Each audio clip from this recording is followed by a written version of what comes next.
So in today's video, we're going to be documenting how to build a little compost toilet for off-grid use. This is one I built earlier on.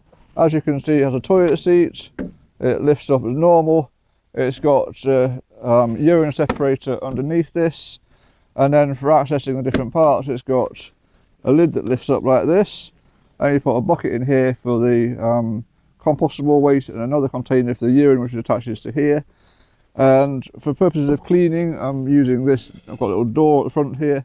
I use this in the glamping site that we run called Free Spirit Glamping. And on the side I made a little bit of an extra shelf, and on this shelf it's just going to have a little container like this for sawdust, and there's a little bit of space in front of that for a loo roll or something like that. So I'm going to show you how we make this from the beginning to the end. It's quite an involved process, but it's quite fun to do as well. Very simple really. I made this using 2x2 timber, and I've used cladding on the front of it. So for this compost toilet, I've got a little plan that I drew up already. A very basic plan based on the average height of a toilet, where the toilet seat needs to be, allowing a bucket underneath it and a urine separator as well. I've built sort of 5 or 6 of these before, so no, I kind of know what sizes work and what things work better for it. And I deliberately designed these with a door on the front of them so you can, for easy cleaning, so you can sweep out underneath it. For the inevitable spillage of sawdust and that sort of thing underneath it. Most of the ones you find on the internet don't have doors on. I find it works better, it makes cleaning a lot easier. So on my cuts, I've made a list of what cuts I need and how long they are. I know this timber is 45 by 45 millimeters. So I'm just going to crack on and do some cutting of this. I've set this up. I only just see the laser in this light because it's sun shining right through it.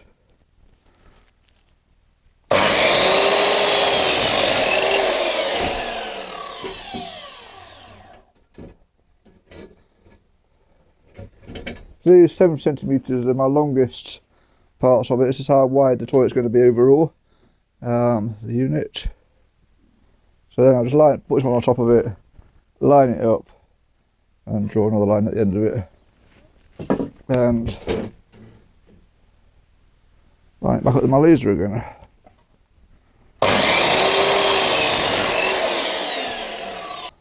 Okay.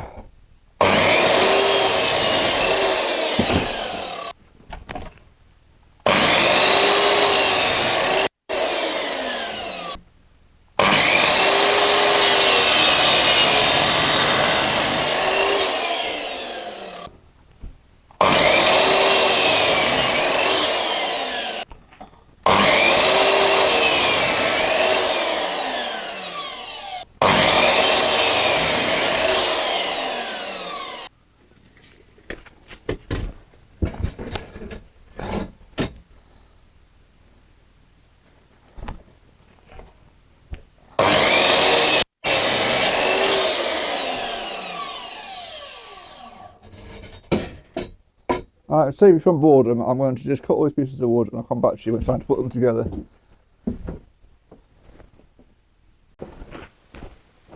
Phew!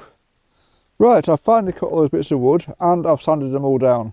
I've just got rid of that grimy layer from all the mud and the rain and stuff that's collected on them from the previous projects.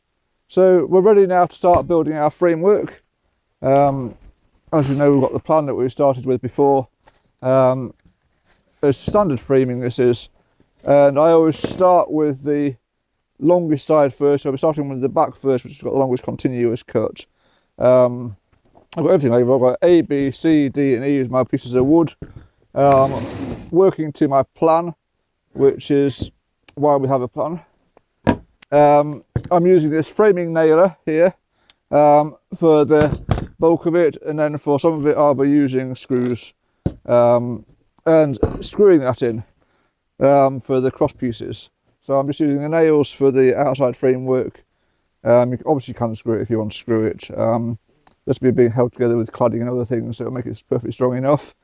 So in this purpose, we're starting with our A's and our B's, and the B's fit inside. Just checking here. Yep, A's and B's fit like this.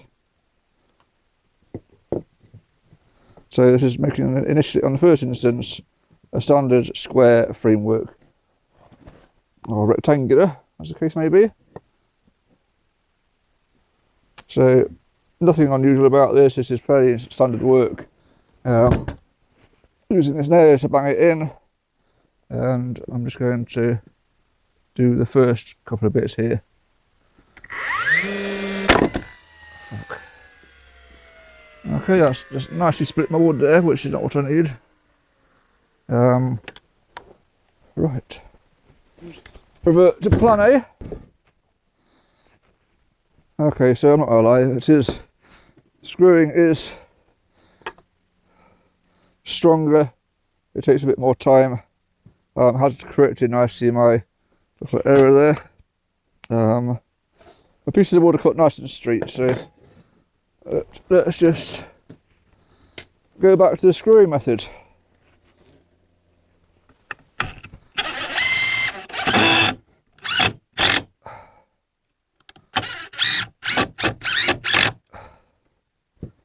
That's nice and tight there. And again, just check our angle.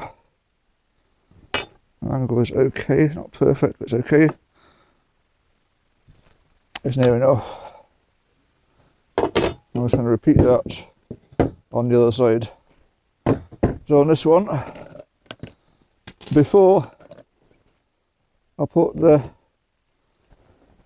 thing into place, I'm just going to put the screws in while the wood's the other way up.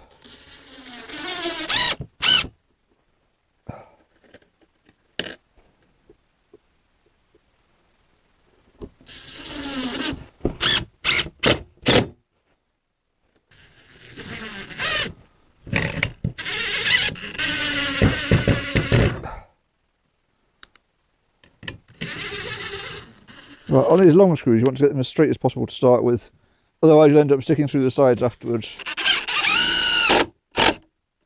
1, 2,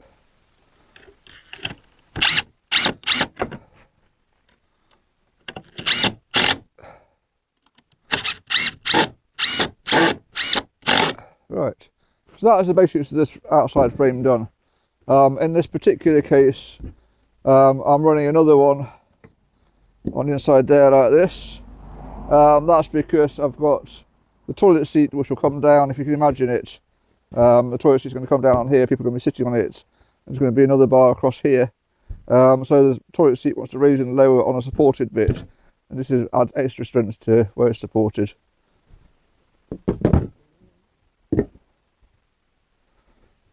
Right, so I'm going to crack on with framing the rest of this. I hope you enjoy the next part of it. You'll see how it gets on with it, and I'll come back to you when the framing is complete.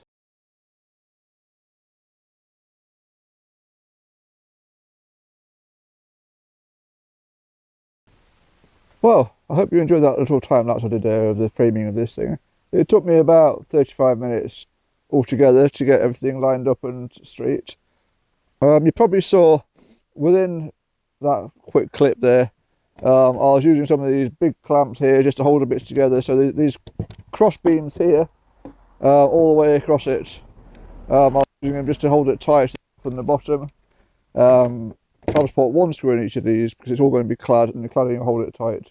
And also the 2 screws going into the main framework doesn't leave much space to get other screws through it.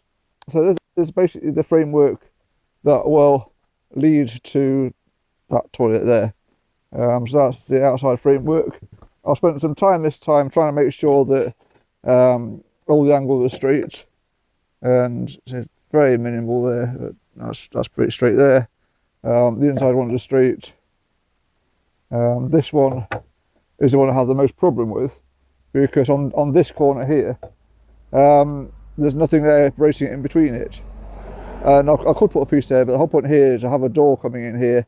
I want to be able to sweep out any compost or mop in between it when I need to. Any compost, what do you call it? Sawdust, that's the word.